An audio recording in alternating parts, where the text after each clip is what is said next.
Nah, ibu bapak yang insya Allah dirahmati Allah, ya,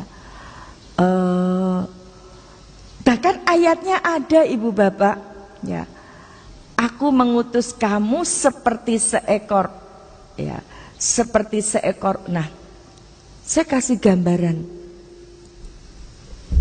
Ini cerdik seperti ular, tulus seperti merpati. Sayangnya nggak begitu jelas ya. Ngapain sekarang kita pikir gereja ngadain buka puasa itu ngapain? Ngapain coba? Ya. Mereka tahu Quran surat Al-Kafirun lakum dinukum waliyadin. Mereka tahu. Tapi kenapa mereka melakukan ini tadi?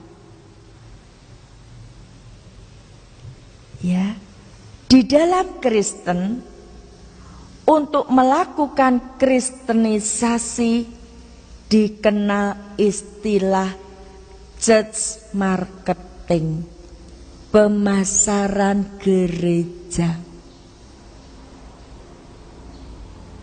Orang Kristen itu nggak bilang ke orang Islam gini, Pak, yuk ke gereja, gereja saya bagus loh. Nggak kayak di masjid duduknya di lantai. Kalau di gereja itu duduk di kursi, kursinya empuk, pakai AC. Mereka nggak bilang seperti itu, ya. Mereka tidak bilang percaya Yesus masuk surga loh. Enggak, pasti ditolak kalau langsung bilang seperti itu.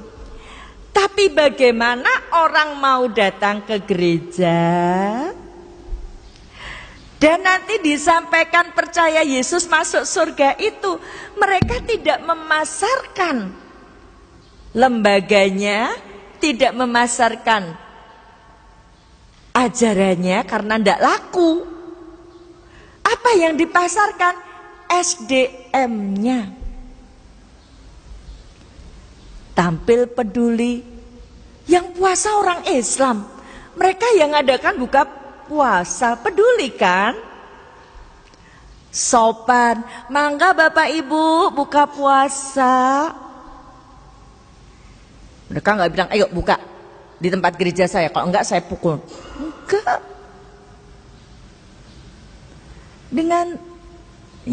Dengan santun, ramah, aktif bermasyarakat, penuh toleransi. Ibu bapak, saya ini menawarkan kajian kristologi dari satu perguruan tinggi ke perguruan tinggi yang lain, dari satu masjid ke masjid yang lain, dari satu jamaah ke jamaah yang lain. Boleh dibilang yang menyambut itu hanya sekian persen. Padahal di sekolah pendeta mereka mempelajari Islamologi. Kalau dulu 36 SKS, sekarang 40 SKS. Mereka belajar tentang Islam. Mereka belajar bahasa Arab. Dan mereka memenggal-menggal ayat Al-Quran untuk mengelabui umat Islam. Bahkan mereka mencari sisi terjemahan Al-Quran yang bisa digunakan untuk memurtadkan. Quran terjemahan dari Depak itu diambil, ada beberapa terjemahan yang diambil oleh mereka yang digunakan untuk memurtadkan. Ini terjemahan Al-Quranmu, Depak loh, ya, Kemenak loh yang menerjemahkan. Maka tidak heran, saya nggak tahu kalau di Bandung ya sudah beredar atau belum, Majelis Mujahidin Indonesia membuat Al-Quran tafsiriyah. Ini tadi untuk mengcounter yang mereka buat. Ya, kayaknya penuh toleransi. Sekarang penuh toleransi apa enggak sih? Kita yang puasa, mereka yang nyiapin buka. Ini bukan toleransi, ibu bapak. Ini bukan toleransi. Kalau toleransi diartikan kita buka, mereka menyiapkan buka puasa, ini salah. Toleransi yang benar, inilah indahnya Islam. Kenapa saya tertarik masuk Islam? Karena di Islam itu segalanya serba jelas. Gak ada abu-abu. Iman, kafir. Halal, haram. Hak, batil, jelas. Ya. Maka saya betul-betul bersyukur dipilih Allah menjadi orang Islam. Saya bersyukur. Kenapa? Caranya orang jalan, jelas langkah saya menuju ke surga.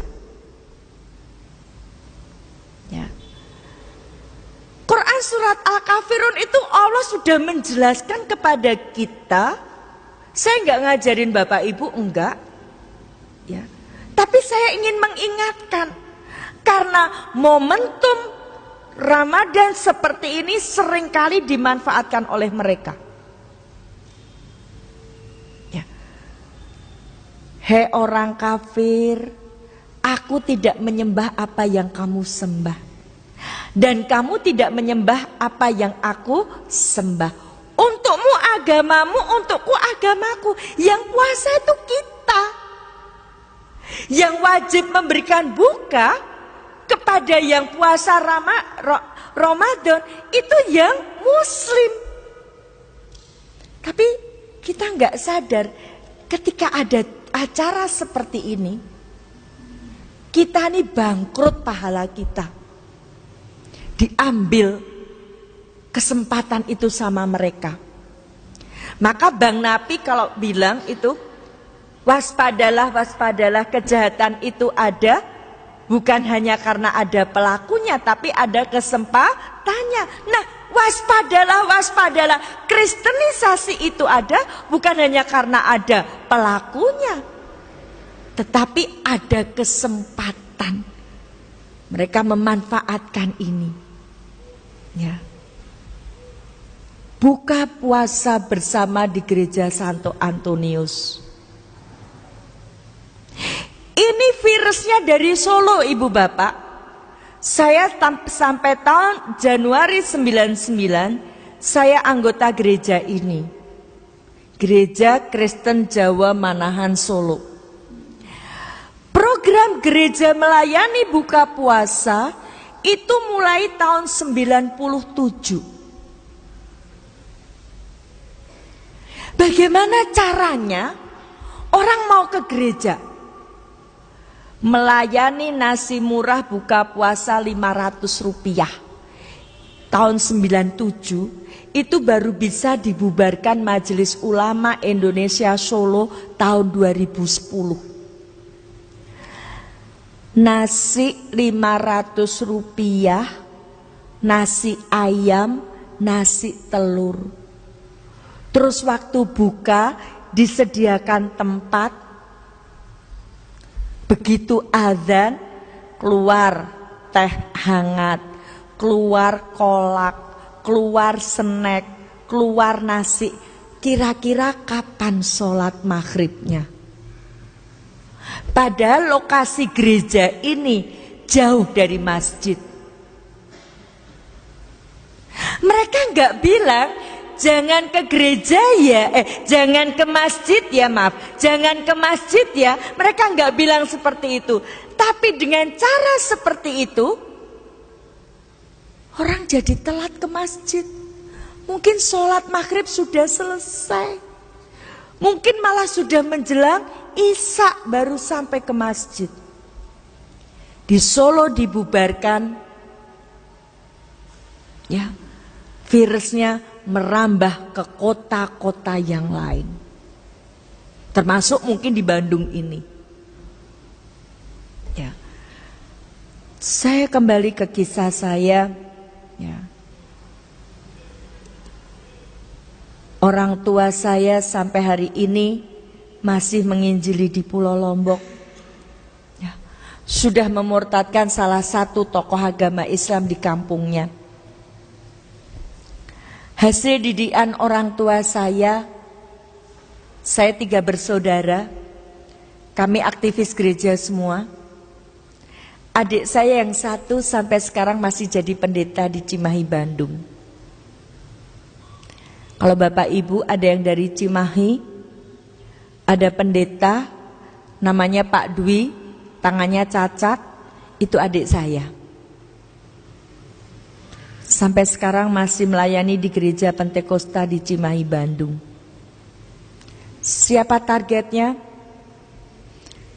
Anak-anak muda Islam. Ibu-ibu, bapak-bapak, saya hari Ahad kemarin, saya habis ngisi kajian di Ranca Ekek. Jadi minggu yang lalu saya ke Bandung, ke Jawa Barat, ini saya ke Jawa Barat lagi. Ya. Hampir di semua tempat yang aktif pengajian itu ibu-ibu. Bapak-bapak peringkat kedua. Remaja peringkat terakhir. Ibu bapak, anak-anak muda kita itu generasi penerus. Bayangkan kalau mereka tidak dapat suplemen agama. Anak-anak Islam itu kapan toh terakhir mereka, kecuali mereka sekolah di sekolahan Islam seperti di SD Istiqomah ini, yang tidak sekolah di sekolah Islam, yang tidak di pondok pesantren, kapan terakhir mereka bilang aku anak soleh, rajin sholat, rajin ngaji? Orang tua dihormati, cinta Islam sampai mati, Islam yes, kafir no. Kapan? Ketika mereka TPA. Setelah mereka lulus TPA, mereka bukan lagi aku anak soleh, rajin sholat, rajin ngaji, tapi aku anak salah, tidak sholat, tidak ngaji. Padahal ibu bapak, cara untuk mereka menjauhkan anak-anak kita dari Islam itu enggak langsung dibilang kamu jangan sholat, jangan ngaji, jangan ke masjid, enggak. Tidak seperti itu ibu bapak. Tapi mereka punya cara, ya. Mereka punya cara untuk menjauhkan anak-anak muda dari Islam, ya. Nah, tantangan anak muda Islam saat ini itu enggak ringan Bapak Ibu. Tantangan kita sebagai orang tua sekarang itu enggak ringan, ya. Kalau beberapa tahun yang lalu saya masih menyampaikan 4S, 4F, sekarang sudah 5S, 5F. Song, seks, sport, ya.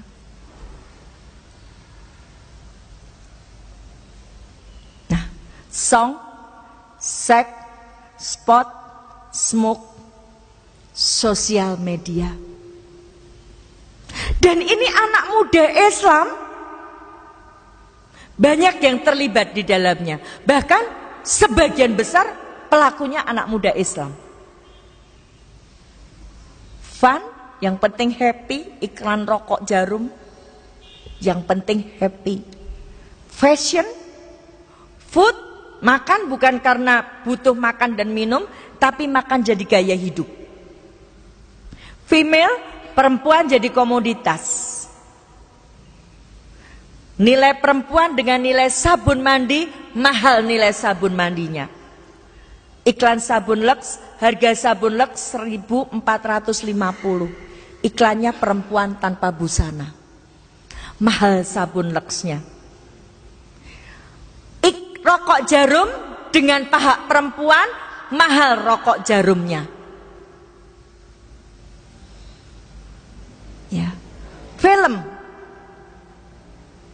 Dan ini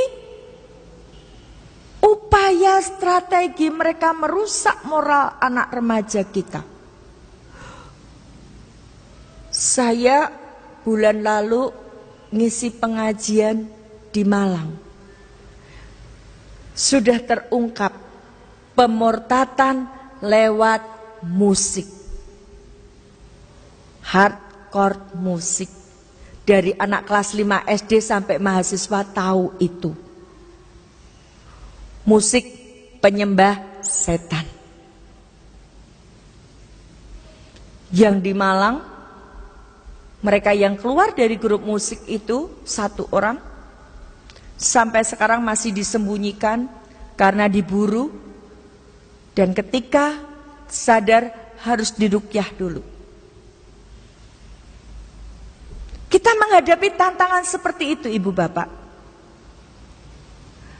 Dan tidak banyak yang mengelola anak muda. Masjid-masjid tidak banyak yang mengelola anak muda. Orang tua pengen anaknya jadi anak soleh-solehah, tapi tidak banyak orang tua yang mendorong anaknya ikut pengajian remaja. Orang tua lebih takut anaknya matematikanya dapat 3, bahasa Inggrisnya dapat 4, fisikanya dapat 2, daripada tidak bisa membaca Al-Quran dan tidak paham Al-Quran. Tantangan kita, Ibu Bapak. Ya. Maka adik saya yang di Bandung targetnya adalah anak-anak muda Islam. Karena tadi anak muda Islam banyak yang bermasalah setelah kena 5S, 5F tadi. Dia bikin biro konsultasi, nggak pakai atribut Kristen. Kalau sekarang namanya Bandung Counseling Service. Dulu kantornya di Cijerah, kemudian pindah ke Kopo. Kemudian setelah dia di Cimahi, saya nggak tahu karena saya sudah 13 tahun tidak berhubungan sama adik saya sejak saya resmi kena PHK. Pemutusan hubungan keluarga. Jadi sudah 13 tahun saya tidak diakui keluarga saya. Sama nenek saya tidak diakui cucu. Sama orang tua saya tidak diakui anak. Sama adik-adik saya tidak diakui kakak. Sama om tante saya tidak diakui keponakan. Sama anak kandung saya satu-satunya saya tidak lagi diakui ibu. Ya. Jadi yang dimurtadkan adik saya itu anak-anak muda Islam yang bermasalah. Dicari anak muda Islam yang bermasalah. Anak muda Islam, kamu jadi pecandu narkoba ya? Kamu punya masalah. Al-Qur'anmu gak bisa memberi jawab ketika kamu punya masalah. Berarti Islam itu jelek kan? Tadi anak muda yang bermasalah ini karena aku anak soleh, rajin sholat, rajin ngaji ketika TPA. Lulus TPA, aku anak salah, tidak sholat, tidak ngaji, SMS-an, Facebookan, game onlinean. Ketika TPA mereka itu baru belajar alif, ba, ta, sa, jim, ha, kho. Belajar membaca Al-Quran, belum sampai memahami Al-Quran. Kalau anak kita itu paham Al-Quran, susah dimurtadkan. Itu Bapak Ibu Kahatek, pemurtatan lewat pekerjaan. Kemarin waktu saya ngisi pengajian di Ranca Ekek, seorang ibu nangis di dada saya. Keponakannya murtad karena kerja di Kahatek. Bukan jadi rahasia umum kristenisasi lewat pekerjaan yang dilakukan Kahatek. Ya. Seandainya anak muda Islam tahu hebatnya Islam, tahu luar biasanya Islam, tahu tahu bahwa hanya Islam yang berasal dari Allah, bahwa agama selain Allah, selain Islam itu ditolak Allah, ini akan jadi benteng. Tapi pluralisme agama di negara kita, kukunya sudah menancap begitu kuatnya. Hampir semua pemimpin di Indonesia ini yang notabene agamanya Islam, dengan enaknya mengatakan, mari kita ciptakan suasana yang kondusif, semua agama sama baiknya, sama benar, sama masuk surga. Ini lahan subur kristenisasi.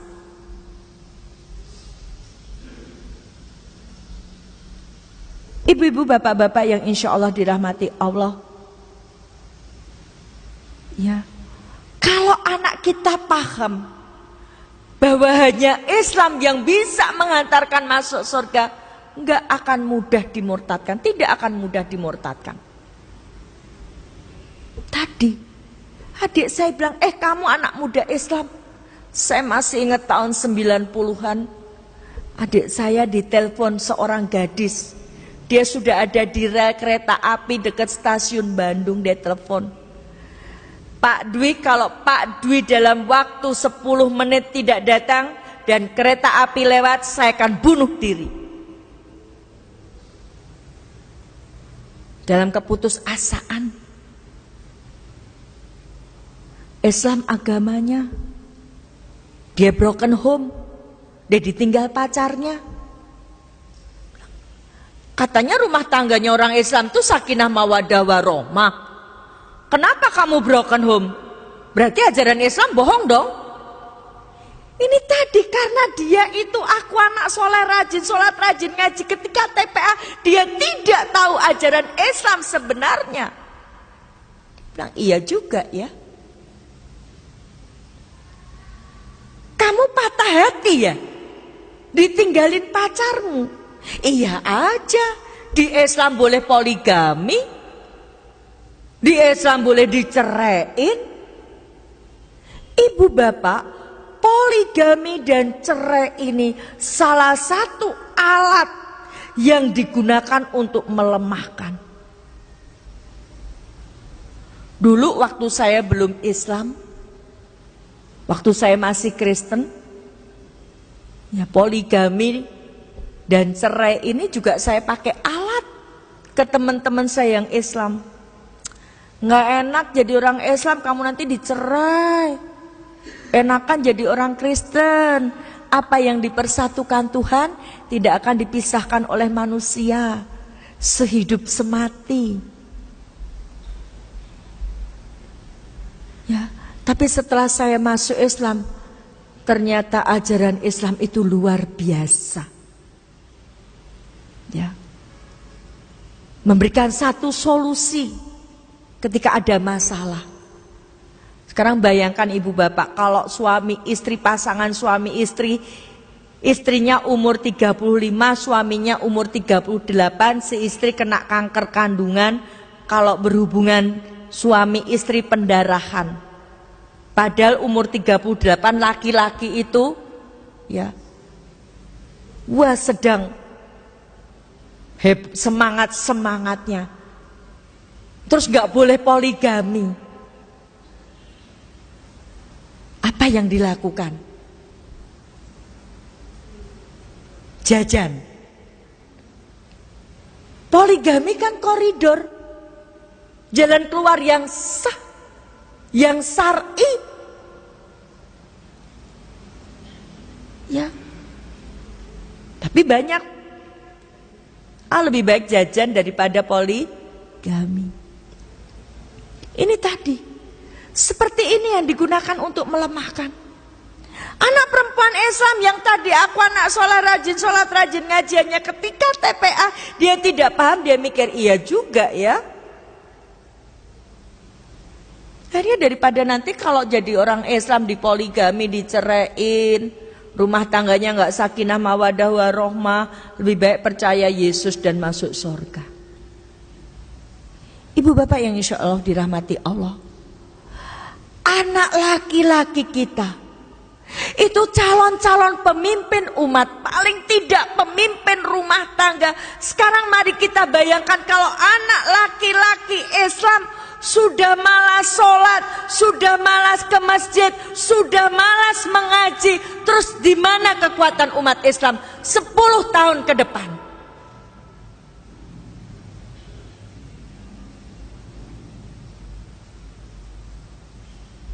Jangan dikira ya pengedar narkoba itu cuman orang-orang yang tidak ngerti agama. Mungkin Bapak Ibu baca di sosial media, di Surabaya ada pendeta jadi pengedar narkoba. Mereka menghalalkan segala cara. Ya. Sekarang Bapak Ibu bayangkan, kalau anak muda Islam mereka sibuk dengan musik, mereka sibuk pacaran, daripada sholat mending nonton sepak bola. Islam yes, anak kecil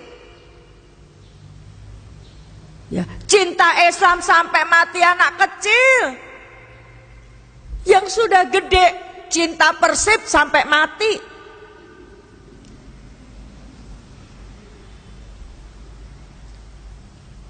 Meletakkan loyalitas di tempat yang salah. Maka kenapa ibu bapak saya mulai berdakwah tanggal 9 Februari tahun 2005. Kenapa saya ketika itu usia saya yang masih begitu muda, saya berdakwah? Karena saya prihatin. Non-muslim berani masuk Islam itu dibutuhkan keberanian, dibutuhkan pengorbanan. Kalau bukan hidayah Allah, dia nggak mungkin berani masuk Islam. Banyak pendeta yang tahu kesesatan Kristen banyak, tapi kenapa dia nggak masuk Islam? Kalau Bapak Ibu nggak percaya, punya kenalan pendeta, suruh tunjukkan ayat perintah beragama Kristen. Nggak akan bisa menemukan, karena nggak ada. Tapi kenapa dia tetap di Kristen? Kalau dia masuk Islam, dia kehilangan pekerjaan sebagai pendeta, dia kehilangan penghasilan. Gaji pendeta kalau di Solo ada yang 5 juta. Dapat rumah, dapat mobil, uang rekreasi, uang pengobatan. Bahkan kalau di gereja Jawa, gereja GPIB, itu sistemnya seperti pegawai negeri. Begitu lulus pendeta, golongannya 3A. Dapat pensiun. Kalau dia masuk Islam, kehilangan semuanya. Ya. Ini Bapak Ibu. Maka kenapa saya begitu masuk Islam? 99 saya 2005 saya berdakwah karena saya prihatin. Prihatin apa? Begitu murahnya nilai akidah Islam itu. Hanya karena supermi orang tinggalkan Islam. Hanya karena beras orang tinggalkan Islam. Hanya karena beasiswa orang tinggalkan Islam. Hanya karena pacar. Padahal dipacari belum tentu dinikahin. Dia rela tinggalkan Islam.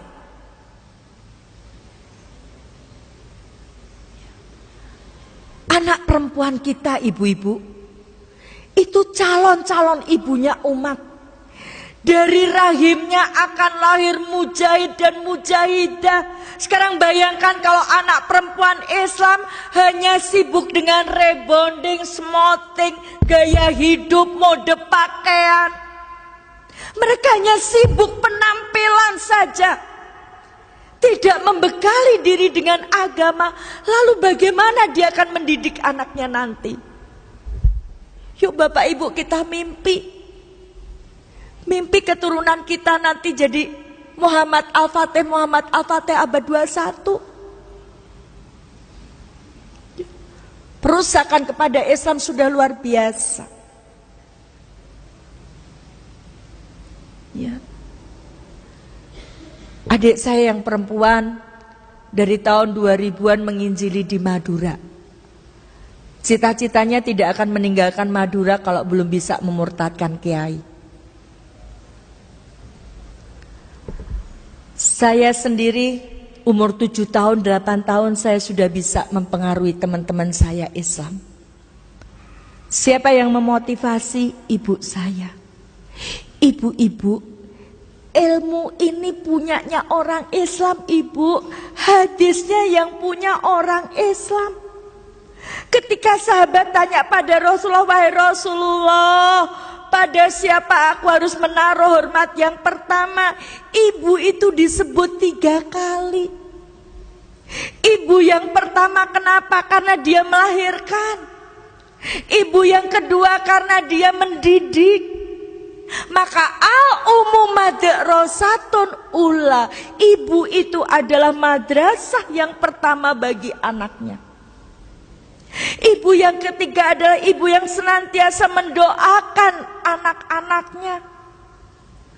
Tapi lihat ibu, fungsi madrasah sekarang sudah digantikan HP dan TV.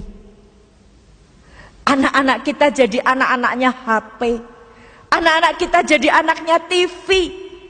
Nyuruh anak sholat semakin hari bukan semakin mudah, tapi semakin susah. Yang punya ilmunya kita, ibu. Al-ummu madrasatun ula. Tapi mereka yang mempraktekkan. Ibu saya kalau Ahad pagi, gerejanya jam 7, tapi ibu saya jam 6 sudah siap. Kenapa? Karena datang ke gereja terlambat itu malu. Lagi-lagi yang punya ayatnya tentang waktu itu kita. Allah sampai bersumpah demi masa. Kalau kita kehilangan harta bisa diganti kalau kita kehilangan waktu. Allah sampai bersumpah menyebut ciptaannya.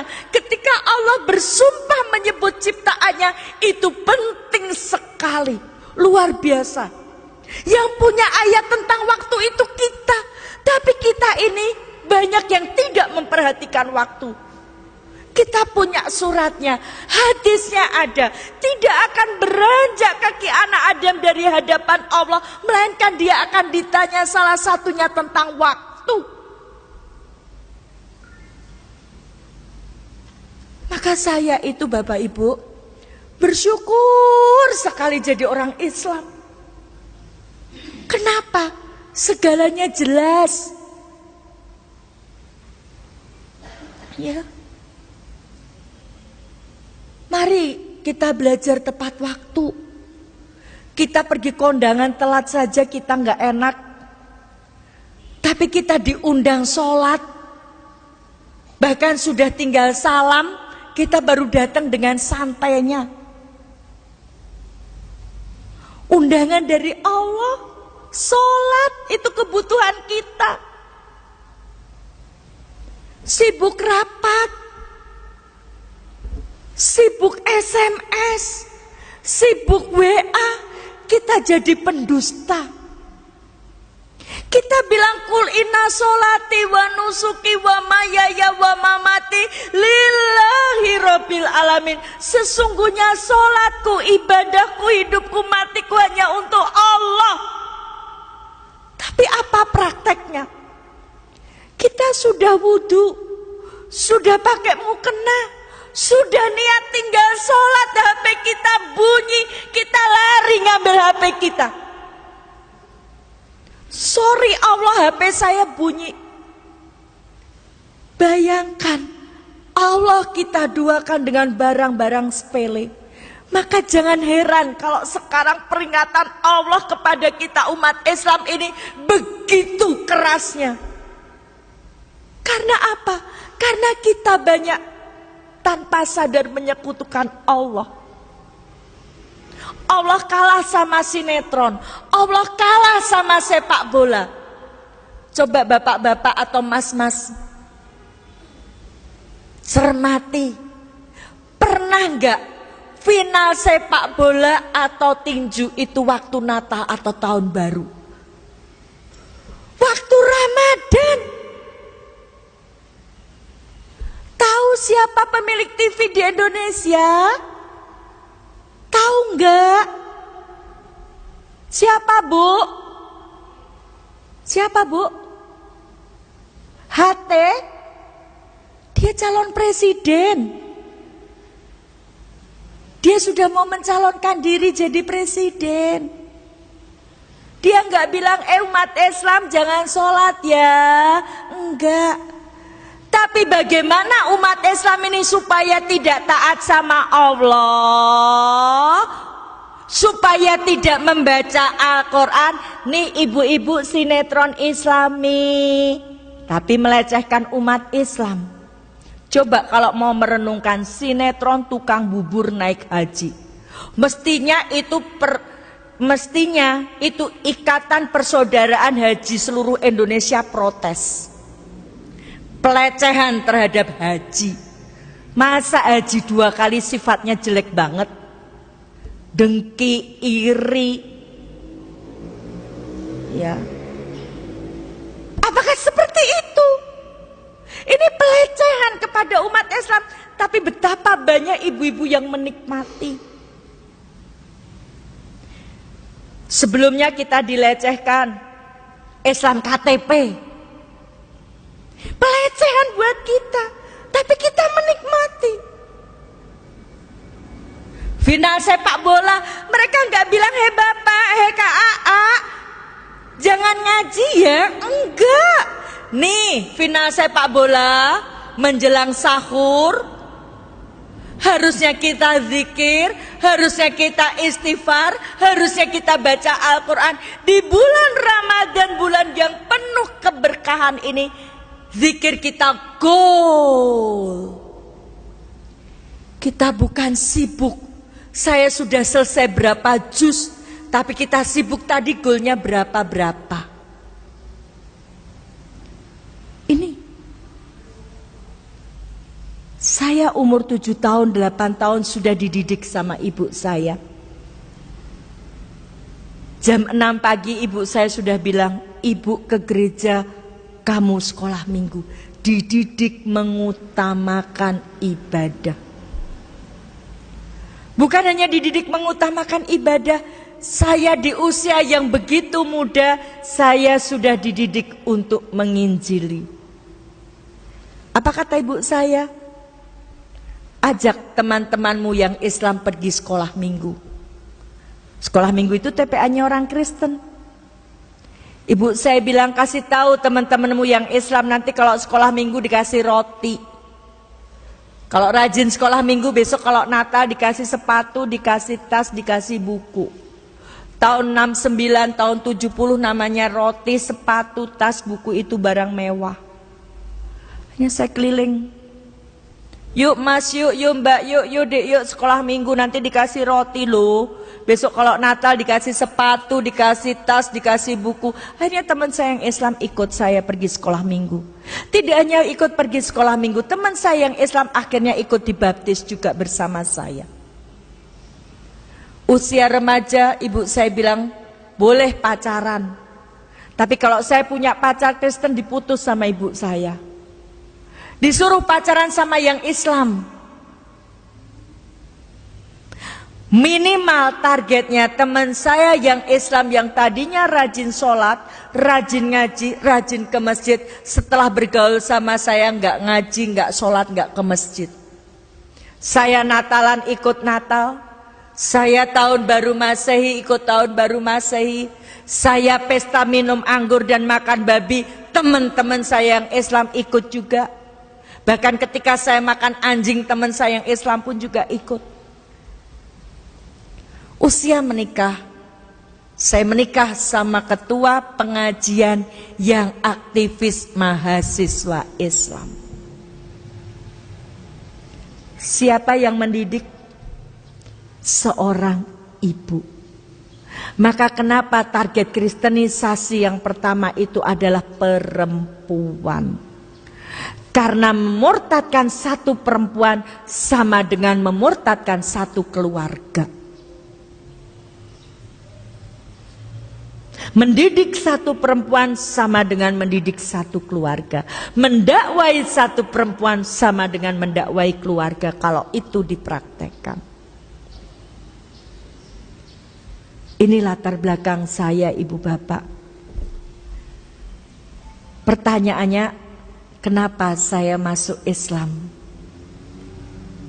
Ya. Karena saya pengen masuk surga. Kenapa masuk surga harus Islam? Iya. Tidak ada tiket ke surga selain Islam. Tidak ada jalan ke surga selain Islam. Dan saya sudah mencarinya dan saya menemukannya. Karena saya pengen masuk surga, maka ketika saya masih Kristen, jadi sebelum masuk Islam, agama saya Kristen Protestan, tapi sekolah saya SD dan SMP saya sekolah di Katolik. Kristen saya dalami, Katolik saya pelajari, bingung di Kristen, bingung di Katolik, saya belajar Hindu. Dan ketemunya di Islam. Ketemu jalan ke surga. Ya. Jadi karena saya pengen masuk surga, maka Alkitab saya pelajari.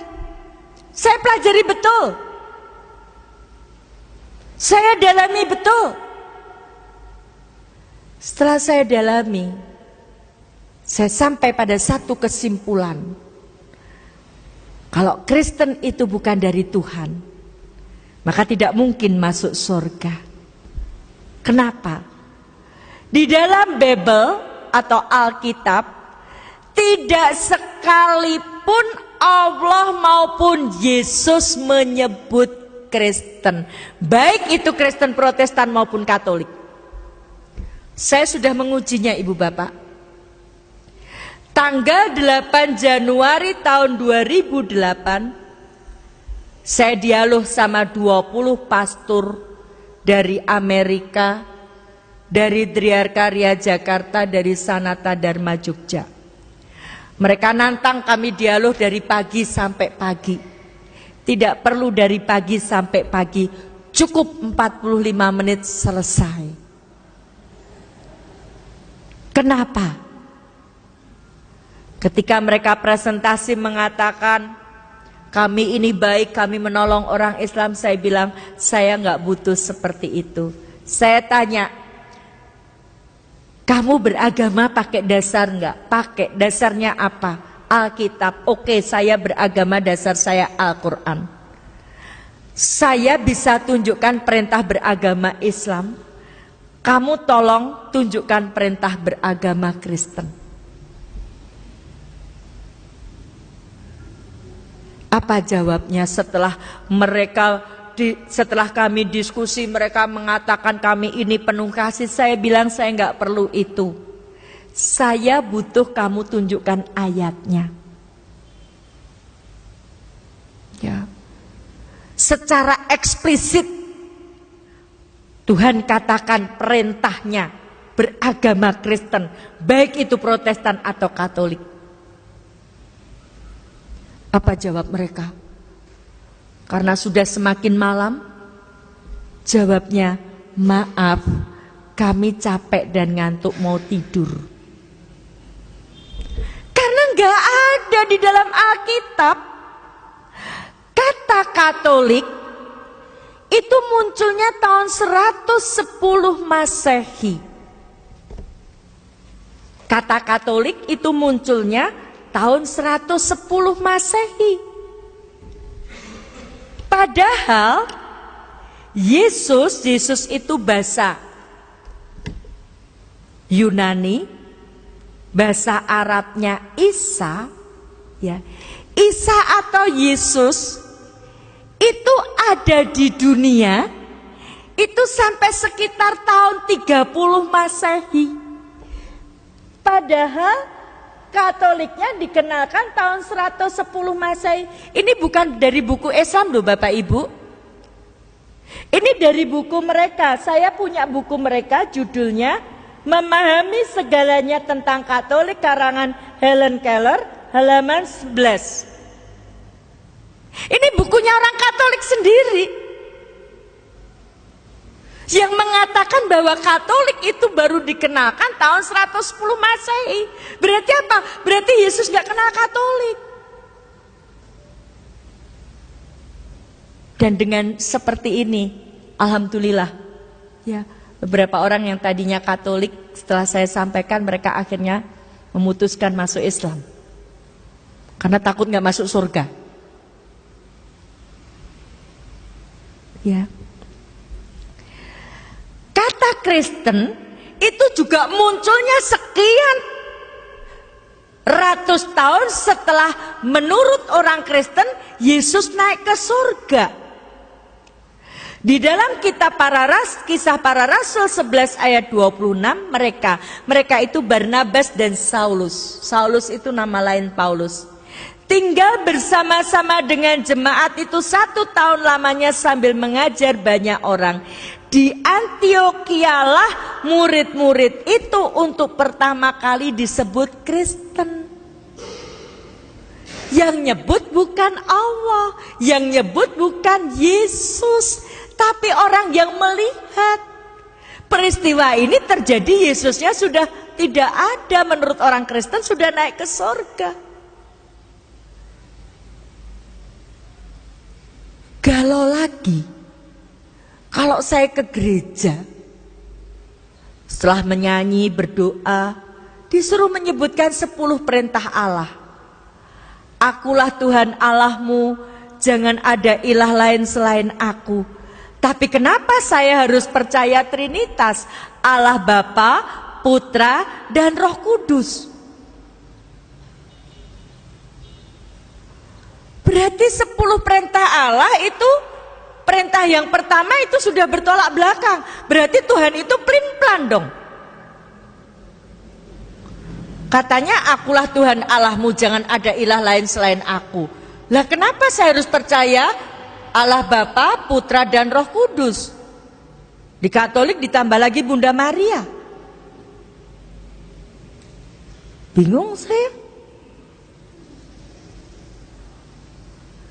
Di Alkitab, Kitab Keluaran, ya, Kitab Keluaran 20 ayat, Kitab Keluaran 20 ayat 8, dan ingatlah, kuduskanlah hari Sabat. Sabat itu dalam bahasa apapun itu Sabtu. Tapi kenapa saya ke gereja Minggu? Berarti saya nggak taat sama Tuhan. Suruh menyembah satu Tuhan, saya 3. Disuruhnya mengkuduskanlah hari Sabat, kuduskanlah hari Sabat, saya ke gereja Minggu. Padahal dari Sabat jadi Sabtu itu ulah Kaisar Konstantin, ada di sini, ya. Ada di sini Ibu Bapak, ya. Tanggal 7 Maret tahun 321. Kaisar Konstantin itu memindahkan dari Sabat Sabtu jadi Minggu, Sunday. Sun itu matahari, D itu ya hari, hari matahari. Kenapa sih Kristen benci sekali terhadap Islam? Karena hanya ajaran Islam yang bisa menunjukkan kesesatan mereka. Silahkan Bapak Ibu cari. Ini karena penceramahnya guru, maka saya memberi PR. PR-nya cari ayatnya. Mereka menyembah mereka lebih taat rahib-rahibnya atau pendeta-pendetanya. Kaisar Konstantin itu pendeta kaum paganisme, penyembah berhala. Lah mereka taat dari Sabtu dipindah Minggu. Islam yang membongkar kesesatannya. Supaya tidak terbongkar, dimusuhilah umat Islam ini. Supaya tidak belajar Al-Quran dan tidak bisa membongkar. Itu kalau kita paham. Ya. Ada lagi di dalam Alkitab ayat palsu. Kalau dalihnya orang Kristen menginjili, itu Injil Matius 28 ayat 19. Nah, karena itu pergilah, jadikanlah semua bangsa muridku dan baptislah dalam nama Bapa, Anak dan Roh Kudus. Ini ayat palsu. Ayat ini tidak ada di Alkitab sebelum abad keempat. Ayat ini baru ditambahkan oleh para penginjil, ya.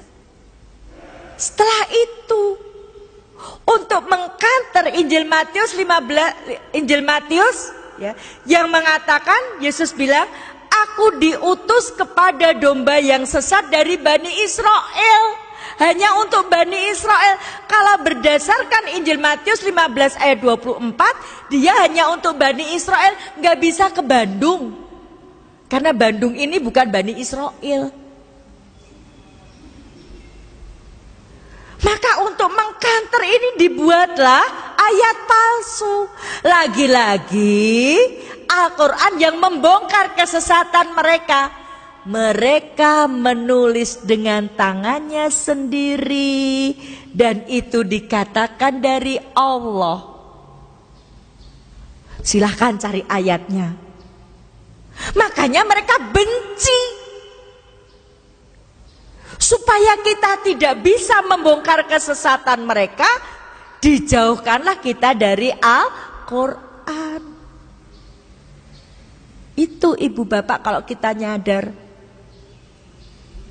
Ya. Jadi ya, saya mencari dan mencari kebenaran itu. Satu ayat ini saya cari sampai 24 tahun Bapak Ibu. Satu ayat perintah beragama. Agama apa sih yang menghantarkan saya masuk surga? Dan ternyata saya baru menemukannya di dalam Islam. Setelah saya membaca buku, judulnya, buku inilah yang menghantar saya masuk Islam. Akhlak Islam. Buku ini saya dapat tanggal 11 Desember tahun 98. Saya mulai mencari kebenaran umur 13 tahun. Saya dapat buku ini umur 36 tahun. Desember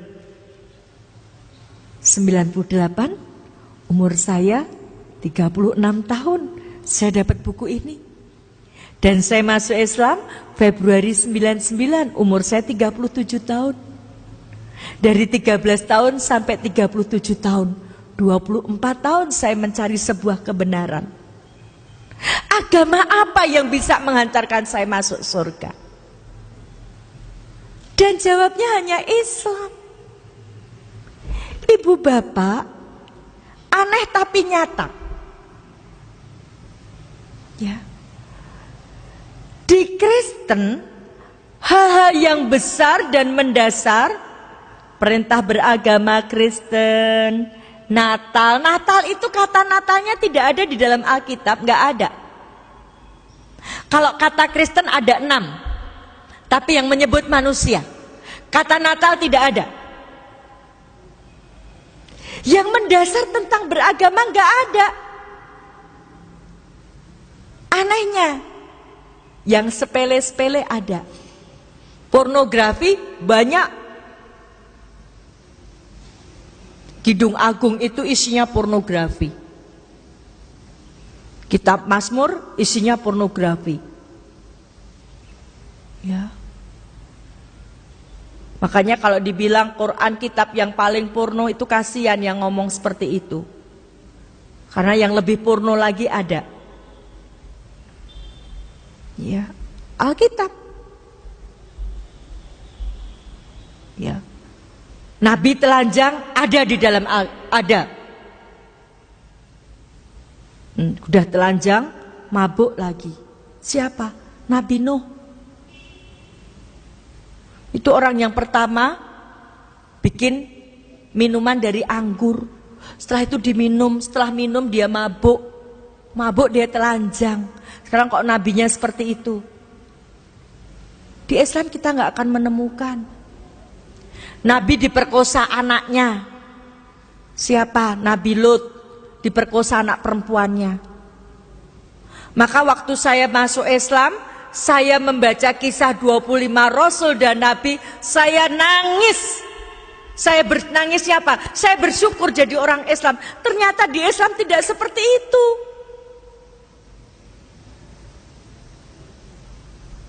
Bayangkan di Kristen ada ayatnya.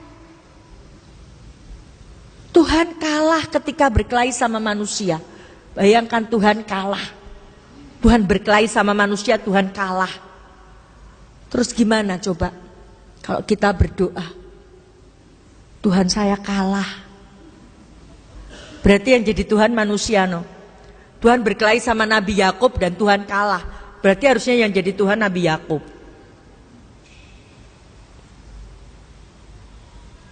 Ya.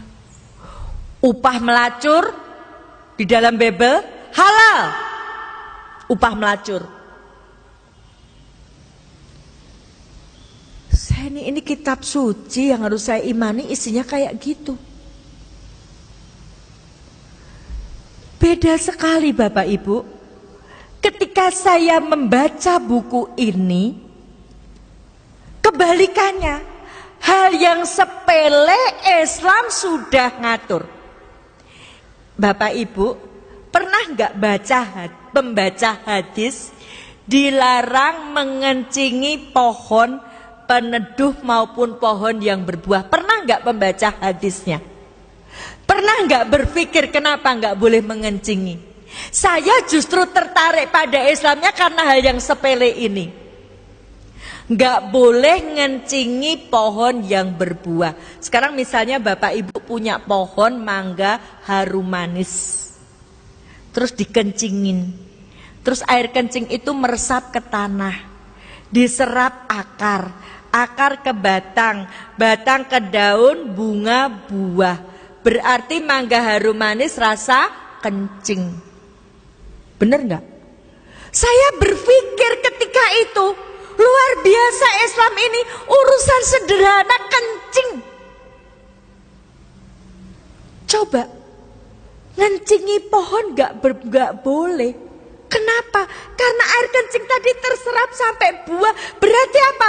Islam ini betul-betul menjaga kesuciannya luar biasa. Maka hati-hati yang laki-laki. Jangan naik kendaraan kepengen kencing terus cari pohon. Sekarang pohon peneduh, habis dikencingi ada orang berteduh di situ. Ya kena najisnya. Luar biasa Islam ini. Hal yang sepele yang mungkin tidak pernah dipikirkan oleh orang Islam. Saya justru tertariknya dari situ. Kalau masalah seperti itu diatur, apalagi masalah yang besar. Saya ketika itu kemudian ditemukan dengan seorang ustadzah. Ya. Saya ditemukan dengan seorang ustadzah. Saya bilang, ustadzah, saya mau masuk Islam. Kalau ada ayat perintah beragama Islam. Ya. Saya ditunjukkan ayat-ayatnya. Ya. Bahwa Islam yang diridhoi Allah. Waraditu lakumul islamadina. Islamnya disebut. Agama yang diridhoi Allah agama Islam. Quran surat Al-Maidah ayat 3. Quran surat Ali Imran ayat 102. Wala tamutunna illa wa antum muslimun. Jangan sampai kamu mati melainkan dalam keadaan beragama Islam. Saya tanya, kenapa yang diridhoi Allah hanya Islam? Kenapa harus Islam sampai mati? Dia bilang, Bu Dewi, Al-Quran itu ayat satu dengan yang lain saling melengkapi, tidak bertolak belakang. Padahal ketika saya masih di Kristen, saya menemukan kontradiksi di dalam Alkitab. Di perjanjian lama ada perintah sunat, bahkan Yesus pun disunat. Di perjanjian baru Paulus bilang sunat itu bukan sunat fisik, sunat itu cukup dalam hati. Ada kontradiksi, dan ini diikuti oleh banyak orang perempuan Islam. Saya berjilbab dalam hati. Maka Allah katakan sampai kamu mengikuti milah mereka. Milah apa? Pola pikir. Ya, nah, dia bilang Al-Quran itu saling melengkapi. Ditunjukkanlah saya Quran surat Ali Imran ayat 85. Wa may yabtaghi ghairal islami dina fala yuqbala minhu wa huwa fil akhirati minal khasirin. Barang siapa mencari agama selain Islam, selain Islam, saya Kristen, berarti saya selain Islam, maka sekali-kali tidak diterima darinya, berarti ditolak. Berarti saya ditolak dong sama Allah. Berarti saya nggak bisa masuk surga. Maka dikatakan di akhirat dia termasuk orang rugi. Saya bilang, kenapa selain Islam ditolak Allah? Saya dikasih lagi jawabnya. Quran surat Ali Imran ayat 19. Inna dina indallahil Islam. Agama milik Allah adalah agama Islam. Ya. Indallah, milik Allah. Milik Allah hanya Islam. Ya. Oh, pantesan. Saya cari di Alkitab nggak ketemu. Tuhan nggak nyuruh Kristen, Yesus nggak nyebut Kristen. Di Katolik juga nggak ada, di Hindu nggak ada. Ternyata punyanya Allah itu cuman Islam. Nah, perjalanan yang panjang Ibu Bapak. Ketika itu saya bilang kalau Ustadzah tadi bisa menunjukkan perintah beragama Islam, saya masuk Islam. Dan setelah buku yang tadi saya temukan, saya dalami betul, dan saya ditunjukkan ayat ini, maka saya memutuskan. Bulan Februari tahun 99 saya masuk Islam. Luar biasa. Setelah saya masuk Islam, saya semakin merasakan betapa indahnya Islam tadi. Indahnya apa? Jelas. Termasuk milih pemimpin itu jelas di dalam Al-Quran. Pemimpin itu tidak hanya presiden loh Bapak Ibu, tidak hanya gubernur loh, suami itu pemimpin. Ya, yang gadis-gadis, suami itu pemimpin. Quran surat Al-Maidah ayat 51, jangan milih Yahudi Nasrani jadi pemimpin. Ya orang Islam pacaran beda agama. Ya. Di dalam Kristen salah satu trik kristenisasi adalah pacaran beda agama. Dan ini sukses dengan program hamilisasi dan hamilisaya. Yang laki-laki melakukan hamilisasi, yang perempuan hamilisaya. Saya di Solo ya ada 2 kasus yang disampaikan pada saya, kasus hamilisaya. Ya, anak perempuan Kristen dihamili laki-laki Islam. Si laki-laki Islam mau tanggung jawab, si perempuan Kristen bilang, boleh kamu tanggung jawab asal kamu masuk Kristen. Kalau nggak masuk Kristen nggak usah tanggung jawab. Lalu gimana kandungan itu? Biarin aja, nanti saya cerita ke seluruh dunia. Ini loh hasil perbuatan orang Islam, menghamili tidak tanggung jawab. Maka hati-hati yang laki-laki, ya kalau lihat yang serba menggiurkan, ya jangan mudah terpengaruh.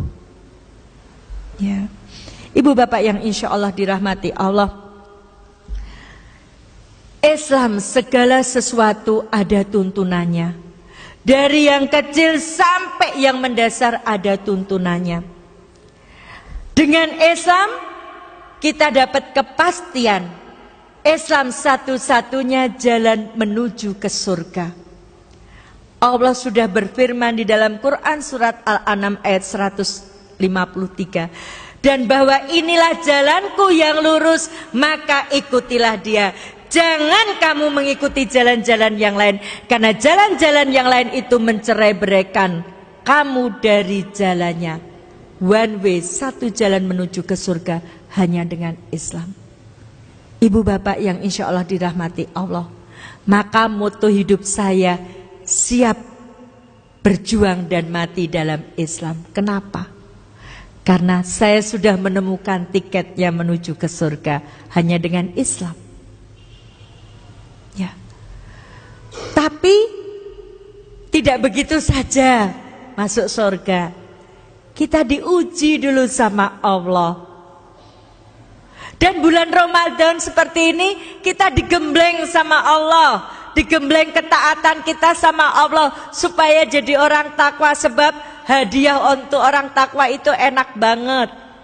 Surga yang mengalir sungai-sungai itu, ya, bagi orang takwa, ya. Enak banget janji Allah untuk orang takwa, ya. Di dunia Quran surat At-Tolak ayat 3, ayat 2, ayat 3, ayat 4 dimudahkan urusannya, diberi rezeki, diberi solusi, tapi syaratnya takwa. Orang takwa itu bagaimana cirinya? Mengutamakan Allah, mencintai Allah melebihi apapun, segala sesuatu dilakukan dalam rangka mencari ridha Allah.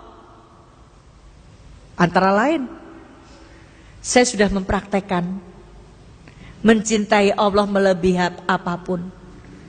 Tahun 2003, ketika saya berhijrah, betul, saya tidak lagi pakai jilbab bunuh diri. Jangan tersinggung ya. Ya, sebab ayatnya Quran surat Al-Ahzab ayat 59 dan An-Nur ayat 31, julurkan jilbabmu ke dadamu. Jangan tersinggung yang belum menjulurkan, tapi mohon hidayah sama Allah. Ya, kalau kita disuruh di pengajian ada dress kodenya, ya, pakai seragam ini kita nurut. Sekolah itu pakai seragam ini nurut. Masuk sama Allah cuman disuruh menjulurkan jilbab ke dada, nggak nurut. Ya. Ketika saya kemudian berhijrah,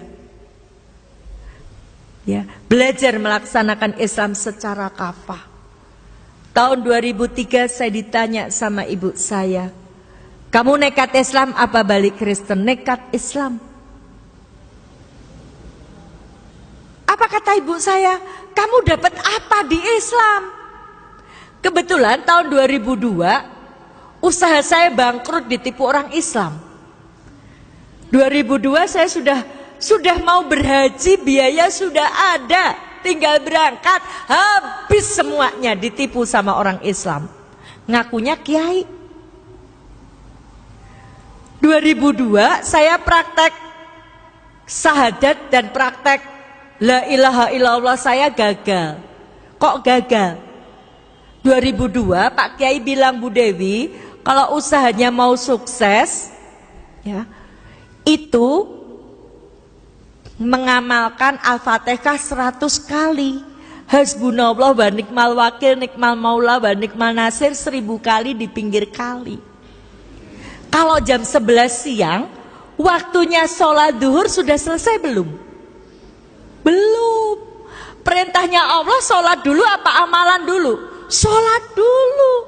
Saya bohongkan sama Allah? Ya, ditegur sama Allah. Usaha saya, rezeki saya betul ngalir ke tempatnya Pak Kiai. Saya yang habis-habisan. Ya. Ibu saya tanya, kamu masuk Islam dapat apa? Kebetulan tahun 2002 adik saya pendeta di Cimahi Bandung dibelikan rumah sama jemaatnya. Bukan cuma rumah, sampai isinya alat senam pun dibelikan lengkap. Ibu saya bilang, itu adik kamu yang di Bandung, yang di Cimahi dibelikan rumah. Kamu masuk Islam dapat apa? Kamu ditipu orang Islam. Saya bilang, saya masuk Islam dapat rumah di surga. Jadi jangan sampai ya orang Islam dihina, kemudian ikut-ikut menghina Islam ya. Saya bilang saya dapat rumah di surga. Rumah di surga nggak bisa ambruk, nggak akan habis dimakan rayap. Saya bilang, kalau kamu nekat Islam, kembalikan seluruh pemberian kami sejak kamu lahir selain air susu ibu. Saya lahir tanggal 13 Oktober tahun 62. Peristiwa itu terjadi Agustus 2003. Total semua sama ibu saya. Kembalikan gak? Praktek. Kalau 2002 gagal, saya gak mau gagal lagi. 2003 praktek, la ilaha illallah, tiada ilah selain Allah. Praktek syahadat asyhadu alla ilaha illallah, saya bersaksi tiada Tuhan selain Allah. Berarti Allah nomor satu. Saya gak mau gagal lagi. Kul inna sholati wa nusuki wa mayaya wa mamati lillahi rabbil alamin. Sesungguhnya sholatku, ibadahku, hidupku, matiku hanya untuk Allah. Saya gak mau gagal lagi. Saya pengen disayang Allah. Maka saya katakan berat agama. Apa kata ibu saya? Kalau kamu berat agama, kembalikan. Saya bilang insya Allah. Saya diejek sama ibu saya. Ibu saya bilang, kamu dapat duit dari mana? Ibu saya tahu keadaan saya ketika itu, saya sedang bangkrut. Uang saya cuma tinggal 10.000. Ibu saya ngejek saya, kamu dapat duit dari mana? Bapak, ibu, saudara-saudaraku, ini bukan lagi antara orang tua dan anak, tapi ini antara iman dan kafir. Saya bilang, saya punya Allah yang maha kaya, saya punya Allah yang ar-Rahman ar-Rahim. Allah tidak akan membiarkan saya. Ibu saya bilang, buktikan. Insya Allah. Pantang saya mengalah di depan orang kafir, walaupun itu ibu saya. Pantang saya menangis di depan orang kafir, walaupun itu ibu saya. Pantang saya mengemis belas kasihan kepada orang kafir, walaupun itu ibu saya. Maka saya heran kalau ada orang Islam membela orang kafir. Saya heran sekali.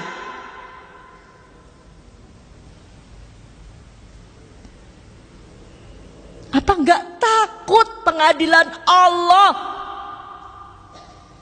Apalagi orang menghina Al-Quran dibela. Ngakunya Islam lagi. Ibu saya bilang, buktikan. Dalam waktu 7 hari kamu bisa mengembalikan. Saya bilang insya Allah. Ya, ibu saya pergi. Pulang. Ibu bapak yang insya Allah dirahmati Allah, lihat Quran surat Toha ayat 132. Dan perintahkanlah kepada keluargamu mendirikan sholat, dan bersabarlah kamu mengerjakannya. Kami tidak meminta rezeki kepadamu, kata Allah.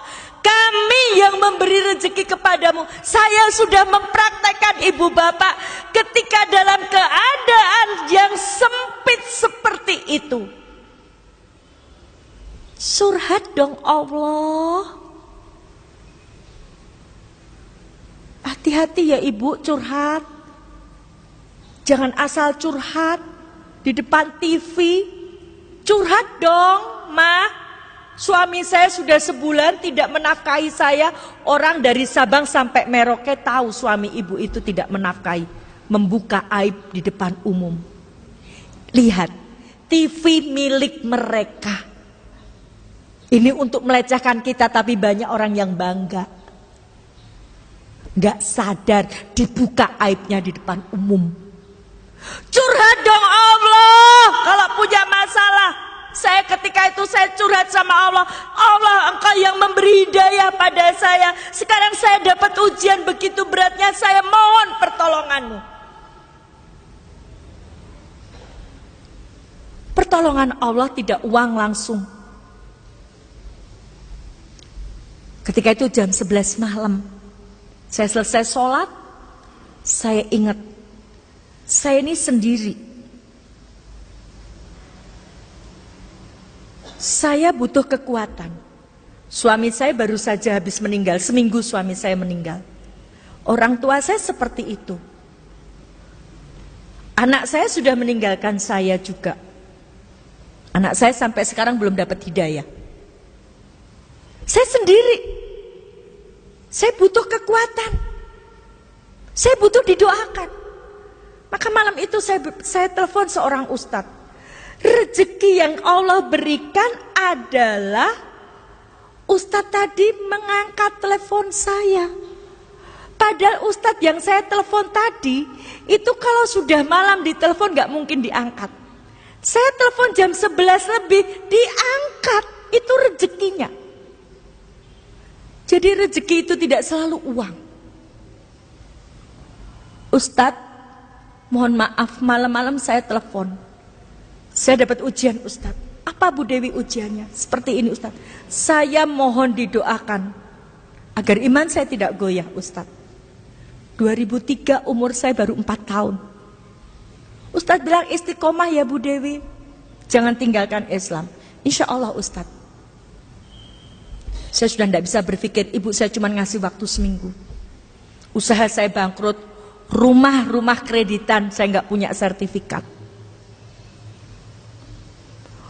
Posisi saya ketika itu posisi tidak enak. Di Kristen saya dikucilkan. Di Islam saya belum dipercaya. Bahkan yang sangat menyakitkan ketika itu, saya mencoba mencari pinjaman ke koperasi tempat saya bekerja. Teman saya yang Islam bilang begini, salah sendiri ngapain masuk Islam, sekarang dapat kesulitan kan. Itu tantangan saya dari orang Islam sendiri. Sudah baik-baik di Kristen, kenapa masuk Islam? Itu susah sendiri kan. Stres gak ibu? Gak. Kenapa gak stres? Inilah indahnya Islam. Orang Islam itu gak akan stres kalau dia dekat sama Allah. Allahu Somad, Quran surat Al-Ikhlas ayat 2. Allah adalah Tuhan tempat bergantung segala sesuatu. Oke, ketika kita dapat masalah, ketika itu mungkin kita susah, tapi kita berpikir kita punya Allah yang maha segalanya.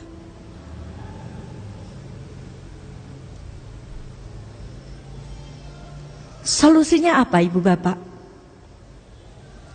Senin malam saya telepon Ustadz, Selasa pagi sholat, berdoa, subuh, duhur, asar, maghrib, isya. Sudah Selasa tinggal 5 hari saya belum dapat solusi. Jam 8 malam ada mobil berhenti depan rumah saya. Ada seorang ibu datang. Bu Dewi, saya disuruh Ustadz kesini. Ada apa ibu? Tadi siang ustadz pada rapat. Ustadz cerita masalahnya Bu Dewi. Terus salah satu ustadz punya kenalan Ahnia. Ustadz tadi telepon ke Ahnia. Ahnia tadi minjamin Bu Dewi uang 100 juta.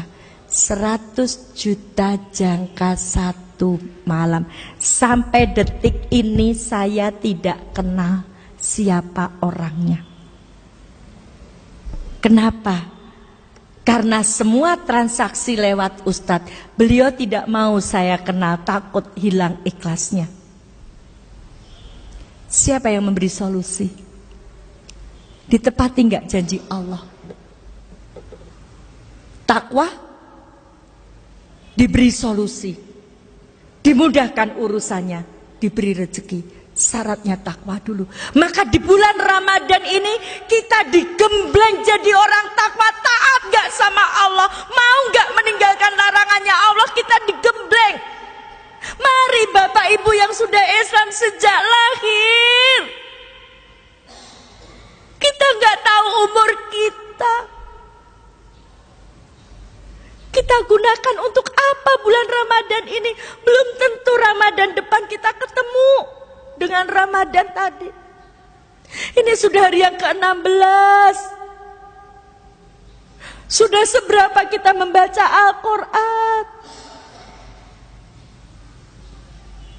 Apakah kita masih dengan sengaja meninggalkan sholat-sholat kita?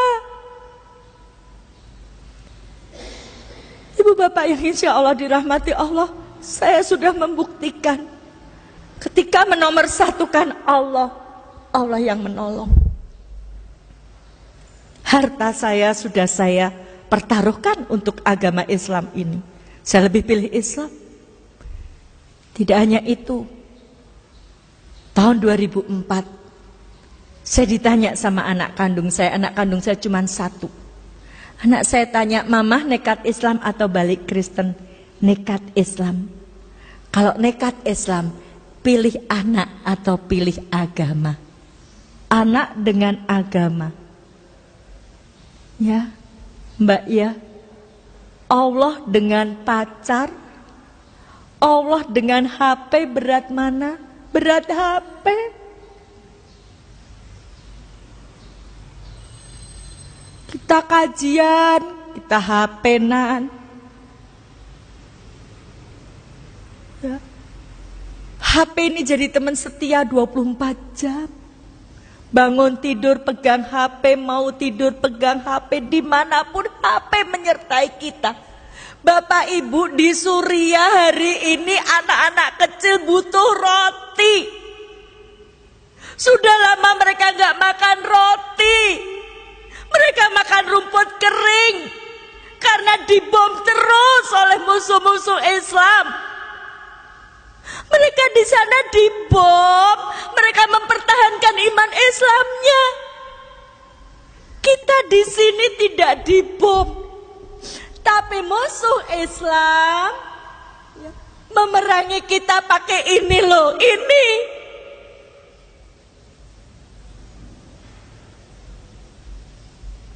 Ini bisa jadi alat pemusnah akidah.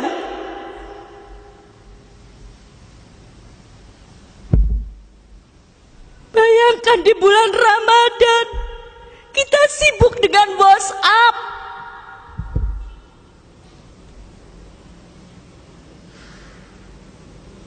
Saya ditanya sama anak saya, Mama nekat Islam apa balik Kristen?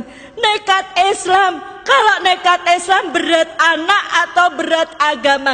Anak kandung saya cuma satu. Saya katakan berat agama. Kalau berat agama, apa kata anak saya? Itu terjadi malam 27 Ramadan. Kalau berat agama, mulai hari ini di antara kita sudah tidak ada apa-apa. Kamu bukan ibu saya dan saya bukan anakmu. Malam 27 besok, kalau saya masih hidup dan anak saya belum dapat hidayah, 13 tahun saya, jangankan melihat wajah anak saya, dengar suara anak saya sudah 13 tahun saya tidak mendengar. Tidak hanya anak saya, diikuti seluruh keluarga besar saya. Sama nenek saya tidak lagi diakui cucu. Sama bapak ibu saya, sama orang tua saya tidak lagi diakui anak. Sama adik-adik saya tidak lagi diakui kakak. Sama om tante saya tidak lagi diakui keponakan. Sama anak saya tidak lagi diakui ibu. Bapak ibu yang insya Allah dirahmati Allah. Kalau kita reuni ketemu teman, seneng gak Bapak Ibu? Seneng gak? Saya ini sampai sekarang masih nangis sama Allah. Besok saya gak bisa reuni di surga dengan keluarga saya. Sementara Bapak Ibu lebih bersyukur daripada saya. Punya anak, punya keluarga yang sudah Islam. Bayangkan kalau sampai tidak bisa reuni di surga dengan keluarganya. Karena dengan sengaja anak-anak kita meninggalkan sholat.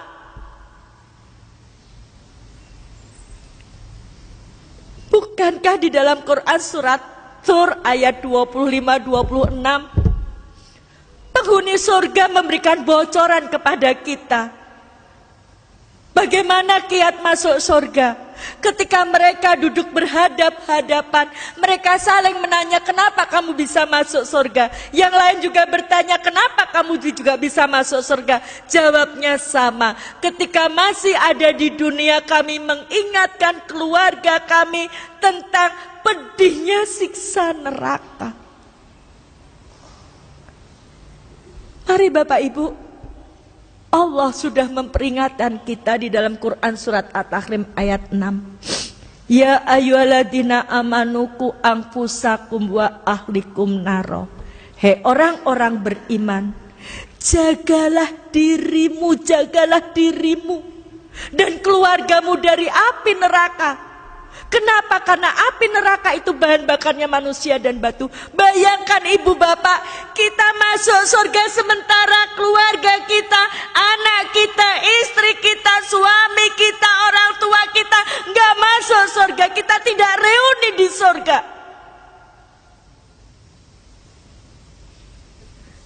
Jangan sia-siakan kesempatan.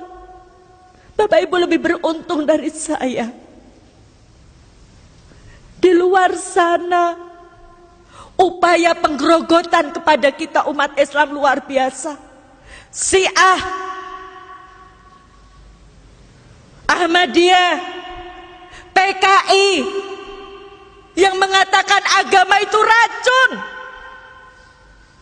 kenakalan remaja, penggerogotan akidah lewat kristenisasi dan pemurtatan. Mari Bapak Ibu kita merenung. Bisakah nanti kita reuni di surga dengan keluarga kita? Betapa indahnya Islam ini. Mulai sebelum lahir sampai mati, Allah sudah memberikan arahan kepada kita semua. Ibu bapak yang insya Allah dirahmati Allah. Oleh sebab itu saya mengajak diri saya dan Bapak Ibu yang hadir pada pagi hari ini, ya, mari kita sadar, pilihannya cuma dua, surga atau neraka, dan itu sudah pasti. Mau kemana kita? Mari, mumpung masih ada 14 hari, bulan Ramadan ini, kita optimalkan ibadah kita, supaya kita nanti lulus jadi orang-orang yang bertakwa. Supaya nanti kita bisa reuni di surga dengan keluarga kita, dengan anak cucu kita, dengan sanak saudara kita, dengan orang tua kita, dengan seluruh jamaah yang hadir pada pagi hari ini. Kita bisa reuni di surga, kita ketemu di surga, alangkah indahnya. Sebab itu, mari saya mengajak diri saya dan yang hadir pada pagi hari ini, fafiru ilallah, segeralah kembali mentaati Allah. One way, satu jalan menuju ke surga hanya dengan Islam. Tiket menuju ke surga hanya dengan Islam. Tidak ada tiket yang lain. Ini yang bisa saya sampaikan pada pagi hari ini. Mudah-mudahan bermanfaat. Ya. Allah tidak hanya memberi ujian. Ketika diberi ujian dan kita taat sama Allah, janji Allah di dalam Quran surat Muhammad ayat 7. Hei orang-orang beriman, jika kamu menolong agama Allah, niscaya Dia akan menolongmu dan meneguhkan kedudukanmu. Saya sudah membuktikan, ketika menolong agama Allah, Allah yang menolong. Saya masuk Islam kehilangan sanak keluarga, orang tua dan anak. Suami saya meninggal. Ketika saya diberikan ujian begitu berat, Allah menolong saya dengan memberi suami lagi kepada saya, suami saya sekarang. Tidak hanya suami, kalau saya kehilangan anak satu, suami saya bawa anak dua. Maka percaya enggak kita sama Allah? Ya, mari Bapak Ibu, ya, benteng iman, apapun dari Allah pasti baik, pasti benar, pasti menyelamatkan. Petunjuk hidup kita Al-Quran dan Al-Hadis. Bila ada perintah maupun larangan di dalam Al-Quran, tujuannya adalah menyelamatkan umatnya. Yakin betul, mari kita yakin betul bahwa hanya Islam yang sempurna, hanya Islam yang diridhai Allah. Saya berdoa mudah-mudahan putra Bapak Ibu yang beriman jadi anak-anak soleh-soleha, anak-anak yang menjadi penyejuk pandangan mata kita, anak-anak yang doanya akan kita bawa ketika nanti kita menghadap kepada Allah. Rumah tangga kita jadi rumah tangga yang sakinah mawadah warahmah. Urusan dunia akhirat kita dimudahkan oleh Allah. Ramadan kita tahun ini lebih sukses daripada Ramadan tahun yang lalu. Dan betul-betul kita menjadi orang-orang yang bertakwa, orang-orang yang taat kepada Allah, orang-orang yang meninggalkan larangannya Allah. Dan nanti kita akan menjadi orang-orang yang mempunyai derajat mutakin. Dan nantinya kita kembali kepada Allah, kembali dalam keadaan husnul khotimah, ditempatkan di surganya Allah. Dan kita bisa reuni dengan keluarga kita masing-masing. Akhirnya subhanakallahumma wa bihamdika asyhadu alla ilaha illa anta astaghfiruka wa atubu ilaik. Amin amin ya rabbal alamin. Ya, saya mohon doanya mudah-mudahan saya diberikan kekuatan sama Allah, tetap istiqomah di jalan Allah. Saya dakwah seperti ini, tekanan buat saya sudah luar biasa. Ya, apalagi ketika saya sudah mulai membicarakan tentang kepemimpinan, dilaporkan ke polisi, ancaman mau dibunuh, ancaman mau dirobek-robek muka saya, ancaman mau digantung, sudah saya alami semua. Saya mohon saya mohon doanya, mudah-mudahan saya tetap istiqomah di jalan Allah. Assalamualaikum warahmatullahi wabarakatuh.